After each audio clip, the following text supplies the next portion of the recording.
আল্লাহ বলেন নিশ্চয় আমি মুমিনদের জান এবং মাল কিনে নিয়েছি জান্নাতের বিনিময়ে। সুবহানাল্লাহ। আমি মুমিনদের জীবন এবং ধনসম্পদ সবকিছুর বিনিময়ে তারা আমাদের সবকিছু দিবে, জানও দিবে, মালও দিবে, আমি তাদেরকে জান্নাত দেব। পারা নাম্বার কত? 11। পৃষ্ঠা নাম্বার 3। ইন্নাল্লাহা নিশ্চয় আল্লাহ ইশতারা ক্রয় করে নিয়েছেন মিনাল মুমিনিনা মুমিনদের থেকে আনফুসাহুম তাদের নফস তাদের জীবন এবং তাদের মাল।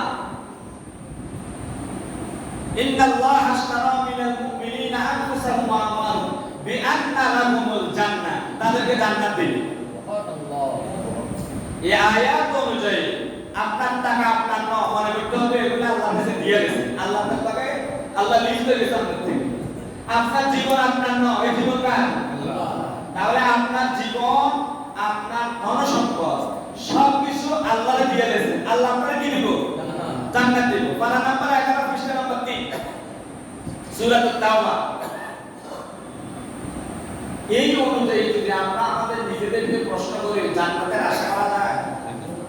বলেন একটু জিকির করে না ইলাহা ইল্লাল্লাহ লা ইলাহা ইল্লাল্লাহ লা ইলাহা ইল্লাল্লাহ লা ইলাহা ইল্লাল্লাহ লা ইলাহা ইল্লাল্লাহ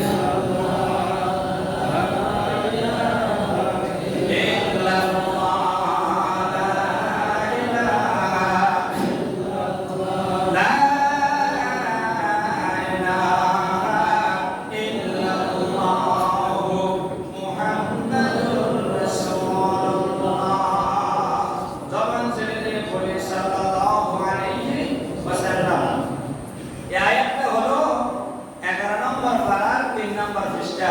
আপনারা বাড়িতে গিয়ে দেখে নেবেন 111 নম্বর আয়াত। তাহলে আল্লাহ কি বলছে? তোমাদের জান এবং মালের বিনিময়ে আমি তোমাদের কাছে জান্নাত বেশিয়ে দিয়েছি। সুবহানাল্লাহ। তাহলে আপনার জীবন আর আপনার ধন সম্পদ আল্লাহর কাছে দিয়ে দিয়েছে। আল্লাহ আপনাকে কি দিবে বলেছে? জান্নাত দিবে। এখন আপনার টাকা দিয়ে জান্নাতের কাজগুলো করবেন না জাহান্নামের কাজগুলো করবেন? জান্নাতের। আপনার জীবন কি জান্নাতের পথে চলবে না জাহান্নামের পথে চলবে? জান্নাতের। কারণ আপনি তো আল্লাহর কাছে জান আর মাল সব দিয়ে দিয়েছেন, আল্লাহ বলেছে জান্নাত দেব। এখন আপনার জান, আপনার জীবন, আপনার মাল সব কোন পথে ব্যয় হবে? আল্লাহ এবং আল্লাহর রাসূলের পথে। এর বাইরে যদি খরচ করেন আপনি জাহান্নামে যাওয়া ছাড়া কোনো উপায় নেই। এবার আসুন এগুলো যদি আপনি করতে যান তাহলে আপনার উপর অনেক বড় ধরনের বাধা বিপত্তি আসবে। তখন আপনি কি করবেন? আপনি কি আল্লাহকে চাইবেন না আপনার আত্মীয় স্বজনকে চাইবেন? আল্লাহকে। বলেন আমি আসছি একা, যাব একা, আমার সঙ্গী সাথী, আমার স্ত্রী, আমার পরিবার পরিজন কেউ কি থাকবে? আপনাকে যখন কবরস্থ করে তখন আপনার স্ত্রী কি বলছে যে আরে দীর্ঘ 40-50 বছর সংসার করছি, এবার একটা কবরে কেটে দেয় মারাও দেয়, কইছেন না? কোন সন্তান বলছেন না? বরঞ্চ আমার এক মুসলিম বলছে মানে আব্দুল বাবুল ভাই তার এক কাতো ভাই মারা গেছে পরান্তে এই নাম করে সিনিয়র লেভেল এমিয়ার হুদরা বড় বড় অফিসার হইছে, কবরে রাখতেও নামেন, কবরে রাখতেও। বাবুল ভাই আমার কাছে আফসোস করে বলল যে এত বড় বড় অফিসার বানাইছে, টাকা পয়সার মালিক বানাইছে, এগুলো পারে কবরে রাখা পরে উনি নিজে বেঁচে। তার কারণ কি? সব টাকা পয়সা দুনিয়ার ব্যারিস্টার, ইঞ্জিনিয়ার, ডাক্তার বানাতে খরচ করছে, আল্লাহ আল্লাহ রাসূলের সিনায়। আমার ভাইরা বাবারা, আল্লাহ রাব্বুল আলামিন কোরআনে কারিমের আরেক জায়গায় বলেন এই কাজগুলো যদি করতে যাও তোমাদের এই আত্মীয় স্বজনের সাথে কন্ট্রাডিকশন হবে, তখন কি করবে? আল্লাহ রাব্বুল আলামিন বলেন ইয়া আইয়ুহাল্লাযীনা আমানু লা তাত্তাখিযু আবাআকুম ওয়া ইখওয়ানুকুম আউলিয়া ইন ইসতাহাব্বুল কুফরা আলাল ঈমান। ইয়া আইয়ুহাল্লাযীনা আমানু, এটার অর্থ তো বুঝেন, হে ঈমানদাররা, লা তাত্তাখিযু তোমরা গ্রহণ করিও না আবাআকুম তোমাদের আব্বা, তোমাদের বাবাদেরকে, ওয়া ইখওয়ানুকুম তোমাদের ভাই, ওয়া আউলিয়াকুম তোমাদের নেতা নেত্রী, তোমাদের আউলিয়া, আউলিয়া মানে কত? আউলিয়া মানে ধর্মীয় ফিরসাদ। আউলিয়া তো মূলত অভিভাবক, বন্ধু, নেতা। আউলিয়া, তাহলে এই আয়াত আল্লাহ পাক বলছেন, হে ইমানদারেরা, তোমরা তোমাদের বাবা, তোমাদের ভাই, তোমাদের নেতাদেরকে গ্রহণ করিও না। ইনিস্তাহাব্বুল কুফরা আলাল ঈমান, যদি তারা তাওহীদের পরিবর্তে কুফরকে বেশি ভালোবাসে। কি বলছে? যদি তারা তাওহীদ মানে এক আল্লাহর একত্ববাদের বাইরে গিয়ে কুফরি মতবাদকে বেশি ভালোবাসে।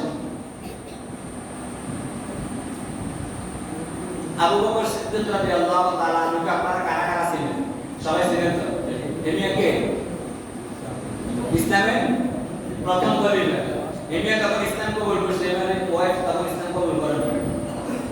মক্কা বিজয়ের পরে তার ওয়াইফ ইসলাম কবুল করছে, কিন্তু ঘর সংসার বিচ্ছিন্ন, স্ত্রীকে আলাদা রেখে দিয়েছে। একই ফ্যামিলি, চাচা আবু তালেব, চাচা সবচাইতে বেশি ভালোবাসা এক জিনিস, কিন্তু মেনে নেওয়া আরেক জিনিস। উদাহরণ দিই, আদারওয়াইজ দেবেন না। আমাদের দেশে একই পরিবারে এক ভাই করে জামাত ইসলাম, এক ভাই করে আওয়ামী লীগ, এক ভাই করে বিএনপি। উদাহরণটা হুবহু সেট করেন। আবু লাহাব সম্পূর্ণ আবু জাহেলের দল করত, আবু তালেব আবু জাহেলের দল করত, আব্বাস হুজুরের দল করত। হযরত আব্বাস একই ভাই, আব্দুল মুত্তালিবের জন্মের। হুজুরের দাদা 11 সন্তান। আব্দুল্লাহর ছেলে হলো মুহাম্মদ, তাহলে আব্দুল্লাহ, আব্দুল মুত্তালিব হলো বাবা, আবু তালেব হলো সবাই ছিল হযরত আলীর আব্বা। তাই হযরত আলী হলো ইসলামের চতুর্থ খলিফা, তার আব্বা হলো কাফির। এজন্য আল্লাহ বলেছেন, লা তাত্তাবিউ আবাকুম, তোমাদের আব্বাকে মানিও না, তোমাদের ভাইদেরকে মানিও না, তোমাদের নেতাদেরকে মানিও না। ইস্তাহাব্বুল কুফরা, যদি তারা মহব্বত করে কুফরকে আলাল ঈমান, ঈমানের উপরে। কি বুঝছেন? ওয়া মান ইয়াতাওয়াল্লাহুম মিনকুম, যদি আল্লাহকে বাদ দিয়ে যদি তাদের প্রাধান্য দাও, তাহলে তুমি তাদের দলে। আর যদি তাদেরকে বাদ দিয়ে আল্লাহকে প্রাধান্য দাও, তুমি আল্লাহর দলে। ফাউলাইকা হুমুজ জালিমুন, যদি তাদেরকে প্রাধান্য দাও তাহলে তোমরা জালেম। জালেম মানে যারা জুলুম করে। তো জুলুম কাকে বলে? যে জিনিস যে প্রাপ্য তাকে না দিয়ে অন্যকে দেওয়া হলো জুলুম। কি বলছি? যেটা যে প্রাপ্য তাকে না দিয়ে অন্যকে দেওয়া হলো জুলুম। সৃষ্টি করলো আল্লাহ, মায়ের পেট থেকে বাচ্চা আকারে বাইর করলো কে? আল্লাহ। এক ফোঁটা নাপাক পানি দিয়ে মায়ের গর্ভের ভিতরে তিল করে বড় করলো কে? আল্লাহ। দুনিয়াতে আসার পর আপনাকে আলো বাতাস রিজিক দিয়ে বড় করলো কে? আল্লাহ। তাহলে ভালোবাসাকে আল্লাহ পাইবো না ভাই পাইবো না বাবা পাইবো? আল্লাহ।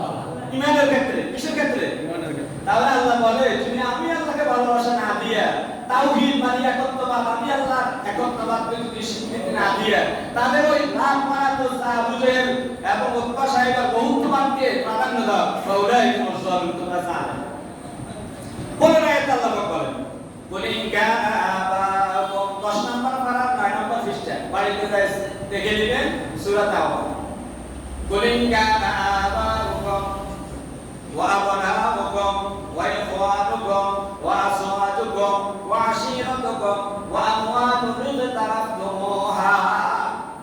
ও নবী, আপনি বলে দেন তাদেরকে, বলে ইন কানা আবাকুম, যদি তোমাদের আব্বারা, আব্বা বুঝেন তো, তোমাদের বাবারা, ওয়া আবনাউকুম, তোমাদের ছেলেমেয়েরা, ওয়া ইখওয়ানুকুম, তোমাদের ভাইয়েরা, ওয়া আযওয়াজুকুম, তোমাদের স্ত্রীরা, নারীদের জন্য স্ত্রী, স্ত্রীদের জন্য স্বামীরা, ওয়া আশীরাতুকুম, তোমাদের বংশের লোকেরা, ওয়া আমওয়ালুন ইকতারাফতুমুহা, যদি তারা তোমাদেরকে, এই যে যতজনের নাম বলছে, এরা যদি তোমার ধন সম্পদ লুণ্ঠন করে লই চলে যায়, ওয়া তিজারাতুন তাশাউনা কাসাবাহা, তোমার ব্যবসা প্রতিষ্ঠানে যদি আগুন লাগায় দেয়, সব সময় সম্পত্তি যদি কেড়ে নেয়, মুহাম্মাদের দল করার কারণে যদি তারা তোমাদের সাথে আচরণ করে, তারপরেও সব বাদ দিয়া বিশ্ব নবীকে অনুসরণ করে আল্লাহ প্রেমিক হয়ে যাইবা। নারায়ে তাকবীর। আইবুলি না বাবা আইবুলি আইছে নি মক্কা থেকে হিজরত করে এক ভাই হয়ে গেছে, এক ভাই চলে গেছে। আয়াত এইভাবে বানাই না হরে না, মা বাবা আত্মীয় স্বজন ভাই বন্ধু বংশের মায়া ত্যাগ করে চলে গেছে হুজুরের লগে। আল্লাহ পাক কত সুন্দর আয়াত নাযিল করলেন। প্রিয় ভাই সব, ইসলামের ক্ষেত্রে বিন্দু মাত্র ছাড় দিবেন না। قال الله تبارك وتعالى ما آتاكم الرسول فخذوه وما نهاكم عنه فانتهوا। তোমাদের রাসূল যা নিয়ে আসছে, আমাদের রাসূল কি নিয়ে আসছে? কোরআন শরীফ। ফাখুযুহু, কোরআন শরীফে যা আছে হুবহু মেনে নাও, গ্রহণ করো। ওয়া নাহাকুম আনহু ফান্তাহু, তোমাদের রাসূল যা নিষেধ করেছে তা বর্জন করো। এখন আমরা আসুন কোরআন শরীফের সূরাতুল আনফাল, সূরাতুল আরাফের 3 নম্বর আয়াত। আল্লাহ পাক বলেন ইত্তাবিউ মা উনসিলা ইলাইকুম মির রাব্বিকুম ওয়া লা তাত্তাবিউ মিন দুনিহি আউলিয়া। তোমরা অনুসরণ করো মুহাম্মদের উপর যে কিতাব নাযিল করেছে সেটা। ওয়া লা তাত্তাবিউ আউলিয়া, তোমরা আউলিয়াদেরকে অনুসরণ করিও না। এখন আউলিয়া বলতে আমি একটু আগে আউলিয়ার অনেক অর্থ করছি। আউলিয়া এটা অলিগুণের বহুবচন। এর অর্থ হলো অভিভাবক, বন্ধু, ধর্মীয় নেতা। এই আয়াত অনুযায়ী যদি আপনি অন্য আয়াতের ব্যাখ্যা না শিখেন তাহলে আপনি তাফসীর করতে গেলে মাইকে দেবেন। যারা তোমাকে ন্যায়ের পথে ডাকবে তাদেরকে মানবে, কিন্তু যারা তোমাদেরকে অন্যায় পথে ডাকবে তাদেরকে ওই ধরনের নেতা ব্যক্তিদেরকে মানিও না। قال رسول الله صلى الله عليه وسلم, বিশ্বনবী ফরমান ইন্নামাত তাআতু ফিল মারুফ, আনুগত্য মেনে নিবে একমাত্র ইনসাফ, ন্যায় এবং কোরআন এবং হাদিসের ডাকে মানুষ যারা ডাকবে তাদের ডাকে সাড়া দিবে, বাকিদের ডাকে সাড়া দেওয়া যাবে না। আমাদের দেশে আমরা না বুঝে না শুনে আমরা কথায় কথায় শিরকি করি, কথায় কথায় কুফরি করি। প্রিয় ভাই সব, কোরআন শরীফ পড়েন। আপনি ডেইলি 2 ঘন্টা কোরআন শরীফ পড়েন। আপনি রাজনীতি করেন, আমার কোনো আপত্তি নেই। আপনি কোন দল করেন সেটা আপনার বিবেচ্য বিষয়। তবে আপনার রাজনীতি করতে গিয়ে যদি কোরআন শরীফের একটি শব্দ অস্বীকার করতে হয়, সেই রাজনীতিকে লাথি মেরে চলে আসা আপনার দায়িত্ব। যেই রাজনীতি আপনাকে কুফরি মতবাদের দিকে ডাকে, যেই রাজনীতি আপনাকে সেকুলারিজমের দিকে ডাকে, সেই মতবাদের পিছনে আপনি দৌড়াবেন আর নামাজ পড়বেন, আপনার নামাজ কবুল হবে না। দলিল সূরা বাকারা পারা নাম্বার 1 পৃষ্ঠা নাম্বার 13। এবার সিদ্ধান্ত আপনি নেবেন। আবু তালেব হুজুরের ভালোবাসতো। আবু তালেব বাহির থেকে আসে, হুজুরের যে রুমে ঘুমাইতো এই রুমে না যাওয়ার আগে ওর রুমে যাইতেন না। কিন্তু বেশ কি আবু তালেব দল করতে আবু জাহেলের গায়ে, কিন্তু ভালোবাসতো মুহাম্মদ সাল্লাল্লাহু আলাইহি ওয়াসাল্লাম।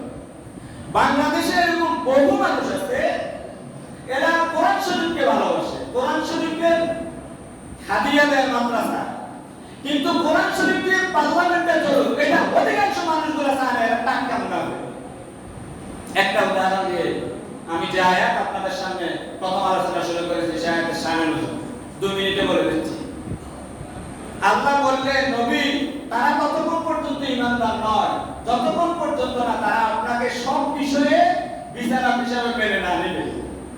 ঘটনাটা ঘটলো, বিশর নামক একজন মুসলমান সাহাবী, তার সাথে এক ইহুদির সাথে খেজুর বাগানে পানি দেওয়া নিয়ে সমস্যা হয়েছে। তো বিশর তিনি ছিলেন মুসলমান, তিনি বললেন যে আমি তোমাদের নেতা, ইহুদিকে বললো যে আমি তোমাদের নেতা কাব ইবনে আশরাফের কাছে বিচার চাই। এই কথাটাই বললো মুসলমান দল, খুব খুব খেয়াল করবেন, মুসলমানগণ বললো যে আমি বিচারক মানি কাব ইবনে আশরাফে, এ হলো ইহুদি না। আর ইহুদি যে লোক সে বললো না আমি বিচারক মানি মুহাম্মদ সাল্লাল্লাহু আলাইহি ওয়াসাল্লামের। কারণ ইহুদির দৃঢ় বিশ্বাস হইছে মুহাম্মদ সাল্লাল্লাহু আলাইহি ওয়াসাল্লামের কাছে যায় ন্যায় বিচার পাবে। আর ওই মুসলমান যেটা তার বিশ্বাস হলো মুহাম্মদের কাছে গেলে আমি যখন ন্যায় বিচার আমি ধরা পড়ব। তো মুহাম্মদ সাল্লাল্লাহু আলাইহি ওয়াসাল্লামের কাছে যাওয়ার পরে মুহাম্মদ সাল্লাল্লাহু আলাইহি ওয়াসাল্লাম রায় দিল মুসলমানদের বিপক্ষে, মুসলমানদের বিপক্ষে। তো এই রায় আমি মানি না, গোপনে গোপনে চলে গেল ওমরের কাছে। এই মুসলমানরা মনে করছে ওমরের তাই কইলো ভাই আমি তো দুর্বল করি, আমি তো দুর্বল করি, তোকে সাদা লাগা দেই, মুহাম্মদ আমার বিরুদ্ধে রায় দিয়েছে, আমি বিচারে সানি করি। সব বিষয় যখন খুলে বলল ওমর একটু অপেক্ষা করা আয়, তরবারি একটা আনি বলল যে এটাই বিচারে সানি। ব্যক্তিকে মুসলমান চতুর্দিকে হই হই রই রই পড়ে গেল। ইহুদিরা তো বাসি বাজাইতে আছে, আমাদের দেশে তো এটা দেয় না। বিএনপি কোনো কোন নাই করবে পাপুরি বিভিন্ন টাকা কাগজ ফেসবুক তো উল্টে আলে, আবার সমাজের কোনো কোন নাই করবে অটাকা কাগজ ফেসবুক তো উল্টে আলা। এর না ওই জামানে তার ফেসবুক ছিল না। এই ইহুদিরা বেকুল মদিনার বাজারে আনিয়ে মুসলমানদের বলে তোমরা বাড়িয়ে দাও। হুজুর বিব্রত বোধ করলেন, আল্লাহ আয়াত নাযিল করে হুজুর আমি বিব্রত বোধ করেন কেন? এগুনটা আয়াত থেকে মনুষ্যদের এত মুমিনের এত মুসলমানের এত মুনাফিক। কারণ যে মুহাম্মদ সাল্লাল্লাহু আলাইহি ওয়াসাল্লামের রায়ে মানল না সে কি না? যে আয়াত নিয়ে আমি আলোচনা শুরু করছি, ফালা রাব্বিকা লা ইউমিনুনা, ও নবী আপনার রবের কসম করে আমি আল্লাহ বলতেছি ওমর এই লোকটা মানছে, এই লোকটা মুমিন না, এটা মুনাফিক, এটা ব্যবহারকারী মুসলমান, এটা অরিজিনাল মুসলমান নয়। সুতরাং ওমর মুসলমান মানো না, কারে মারছে? কিসের কারণে? মুহাম্মদ সাল্লাল্লাহু আলাইহি ওয়াসাল্লামের রায় মেনে না নেওয়ার কারণে। এখন আপনি সব ক্ষেত্রে মুহাম্মদ সাল্লাল্লাহু আলাইহি ওয়াসাল্লামের মানবেন, জায়গা জমি বন্টনের ক্ষেত্রে মুহাম্মদ সাল্লাল্লাহু আলাইহি ওয়াসাল্লামের রায় মানবেন না, আপনি টাটকা মুনাফিক। আপনি সব ক্ষেত্রে মুহাম্মদ সাল্লাল্লাহু আলাইহি ওয়াসাল্লামের মানবেন, হজের ক্ষেত্রে মুহাম্মদ সাল্লাল্লাহু আলাইহি ওয়াসাল্লামের নীতি মানবেন, আপনি টাটকা মুনাফিক। আপনি সব বিষয়ে মানলেন, জুমার নামাজের ক্ষেত্রে মুহাম্মদ সাল্লাল্লাহু আলাইহি ওয়াসাল্লামের নীতি মানবেন, আপনি টাটকা মুনাফিক। আল্লাহ আমাদের সবাইকে সঠিকভাবে কোরআন হাদিস বুঝে জীবন পরিচালনা করার জন্য কবুল